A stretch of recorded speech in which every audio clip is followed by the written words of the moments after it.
दोस्तों स्वागत है हमारे YouTube चैनल विपिन सर सी जी पर। आज हम आ गए हैं एक इम्पॉर्टेंट नोटिस लेकर के। ये इम्पॉर्टेंट नोटिस यह है कि महानदी भवन नवा रायपुर अटल नगर छत्तीसगढ़ शासन के द्वारा एक नया सूचना जारी किया गया है। ये इम्पॉर्टेंट इंस्ट्रक्शन नोटिफिकेशन इस चीज का है कि कक्षा 5वीं और 8वीं, चाहे वो शासकीय विद्यालय हो चाहे अर्धशासकीय हो या प्राइवेट हो, कोई भी जो चीज है, कोई भी विद्यालय के लिए 5वीं और 8वीं जो कक्षा है वो होने जान रहा है बोर्ड एग्जाम। बोर्ड एग्जाम देखो यहाँ पे क्या बोल रहा है, भारत सरकार द्वारा निःशुल्क एवं अनिवार्य शिक्षा का अधिकार अधिनियम 2009 को अप्रैल 2010 से लागू किया गया है। इस अधिनियम के तहत धारा 3(1) के अंतर्गत 6 से 14 वर्ष के आयु के बच्चे को निःशुल्क एवं अनिवार्य शिक्षा दी जाए। यहाँ तक तो क्लियर है, अभी भी मिलेगा निःशुल्क एवं अनिवार्य शिक्षा। समस्या यहाँ पे ये हुआ था कि 2010 और 11 के बाद 5वीं और 8वीं की जो जो बोर्ड जो परीक्षा है उसको समाप्त कर दी गई थी और सभी बच्चों को पहली से लेकर 8वीं तक के जितने भी बच्चे सबको निःशुल्क रूप से पास किया जाएगा। ये इंस्ट्रक्शन आपको पहले से 2010 और 11 के बाद बोर्ड एग्जाम जो था समाप्त कर दिया गया था। उसके बाद 2025 में जो होने वाले एग्जाम है उसके लिए एक नया सूचना छत्तीसगढ़ सरकार के द्वारा एक नया कदम और नया पहल एजुकेशन सिस्टम को अच्छा से दुरुस्त करने के लिए लाया गया है। इसमें से पहला जो चीज है यहाँ पे समझने वाली बात क्या है, पहले यहाँ पे समझिएगा।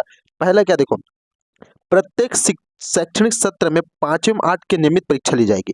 जितने भी अब इसके बाद जितने भी एग्जाम्स होंगे 5वीं और 8वीं कक्षा की, वो जो है क्या रहेगी, बोर्ड एग्जाम रहेगी और नियमित रूप से परीक्षा होगी। ठीक है। दूसरा चीज देखो, यदि विद्यार्थी वार्षिक परीक्षा में अनुत्तीर्ण हो जाए, अगर कोई विद्यार्थी और वो वार्षिक परीक्षा में क्या हो जाए, अगर फेल हो जाए तो उसे परीक्षा देने उसे परीक्षा दिनांक के 2 माह के पूर्व, मतलब बाद में, ठीक है, सॉरी पूर्व नहीं, बाद में पुनः परीक्षा का अवसर दिया जाएगा। क्लियर है कहानी।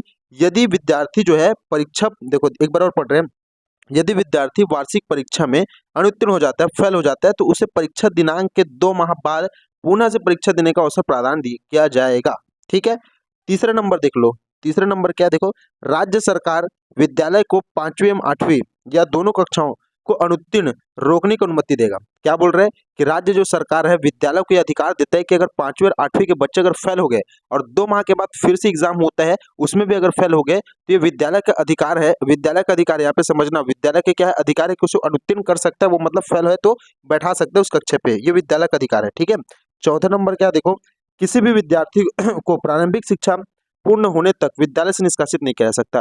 अब यहाँ पे बात, यहाँ पे ये क्लियर कट कर दिया, किसी विद्यार्थी को प्रारंभिक शिक्षा पूर्ण होने तक विद्यालय से निष्कासित नहीं किया जा सकता। मतलब पहली से चौथी तक की जो कक्षाएं हैं उसमें आपको निःशुल्क रूप से क्या किया जाएगा, पास किया जाएगा, है ना। 5वीं में आपको बोर्ड एग्जाम देना है।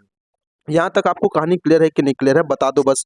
ठीक है। ये इंपॉर्टेंट इंस्ट्रक्शन था। ठीक है। उसके बाद आप आगे देखिएगा, इसके बाद और कुछ इंस्ट्रक्शन आपको मिलेगा देखने के लिए। यहाँ पे देखो,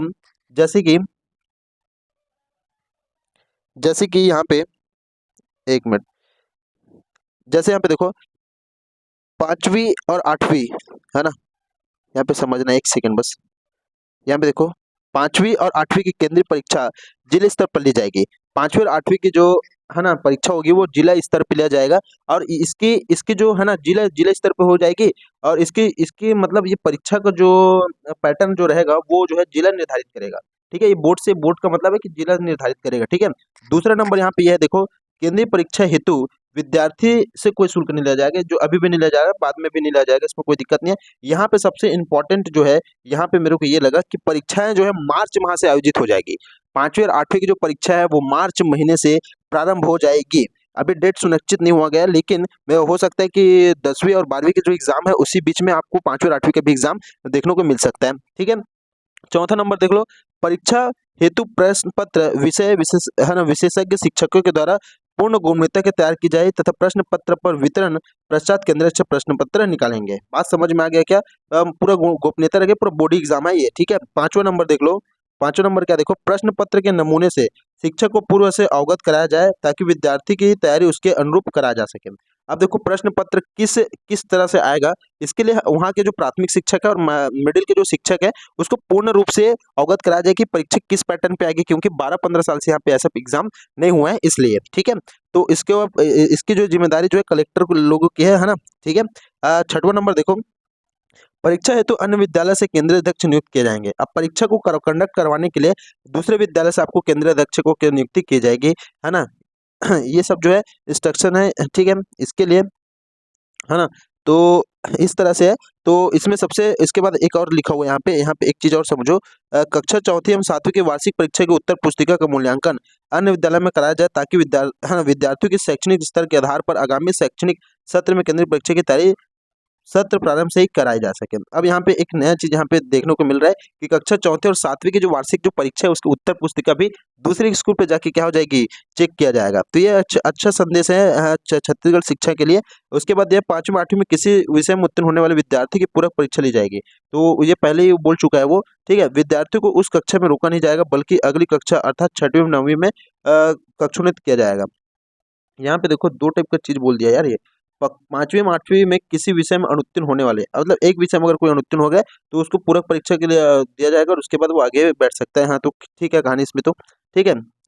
10वां नंबर लास्ट देखो, केंद्रीकृत परीक्षा हेतु विद्यार्थी की शैक्षणिक तैयारी तत्काल प्रारंभ की जाए। संकुल समन्वयकों एवं प्रधान पाठकों की बैठक लेकर उन्हें समस्त निर्देशों से भलाभित अवगत कराया जाए। तो यहाँ पे समन्वयक लोग जो है इसका वो कराएंगे। क्लियर है फिर बाकी कहानी। तो अगर इसका पीडीएफ आपको चाहिए, वीडियो आपको ऐसा नोटिफिकेशन और चाहिए तो हमारे चैनल को कर दिए सब्सक्राइब और ज़्यादा से ज़्यादा शेयर करिए जिससे सभी को क्या सभी बच्चों को यहाँ पे इसका जानकारी मिल सके। धन्यवाद।